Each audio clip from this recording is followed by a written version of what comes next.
Hi everyone, so today I'm with Michelle Crowhurst, who's a conveyancer and director at Berwyn Solicitors. Hi Michelle. Hello Sarah. Thank you for joining me. So I'm going to ask you some questions that I get asked by my landlords and clients, if that's okay with you. No problem. So if a landlord is looking at buying their first buy-to-let or looking at building their portfolio, what sort of things should they take into account when looking at property type? I'd always say think of your target tenant first. What do they want? What are they looking for? Yeah. If you're looking at families, then they would be looking at local schools, for instance. But also in terms of the actual property, is it going to be a freehold house or is it going to be a leasehold flat? Now, particularly flats often have covenants in the leases which may restrict letting, and you need to look at those carefully.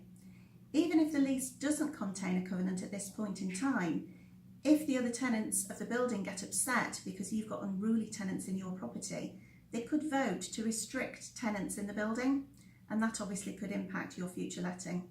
Yeah, because I've come across things where they're not allowed pets in buildings as well. Absolutely. So when they come to rent it out, or things like washing in communal areas. Yes. So they can restrict quite a few things, can't they? They can indeed. You definitely need to check the terms of the lease. Okay, especially when it comes to flats, I hear a lot of landlords considering Airbnb and serviced accommodation. It seems to be the new in thing. So what would you say about a landlord who was thinking about going down the Airbnb route? Airbnb is a tricky one. Obviously it's a new thing, and leases, particularly old leases, don't take account of that sort of thing at all, and many do restrict short-term lettings. You also need to be wary of if you're taking a mortgage or have a mortgage on the property already. Most lenders do not allow short-term lets, so you would need to discuss it with your mortgage lender. You'd also need to let your insurer know, as otherwise that could invalidate your policy and they could refuse to pay out on any claims. Oh wow, and as a letting agent's point of view as well, the neighbours could have lots of complaints, because if you've got people moving in every weekend, yes, as opposed to tenants being there for 6-12 months, it can cause noise complaints as well, I think. Absolutely, particularly if you are in a block of flats and the others are all owned by or occupied by the owners, and one particular flat is having a regular turnover. Yeah, stag parties, hen parties. Absolutely. So if a landlord's looking at buying a new buy-to-let, how long does the buying process take roughly?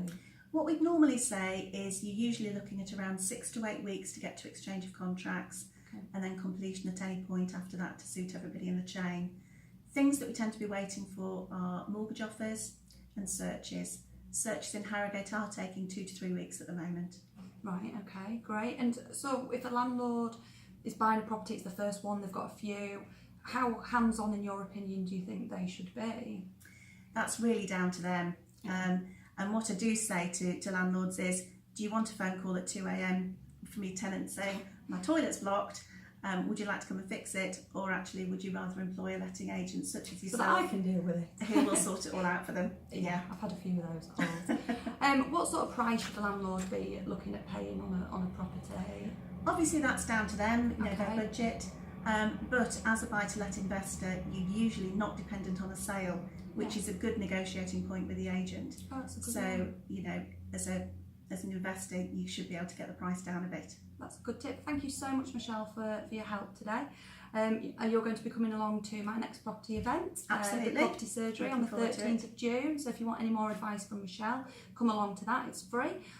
Or feel free to contact either of us directly. Thank you Lovely. very much. Thank you, Sarah.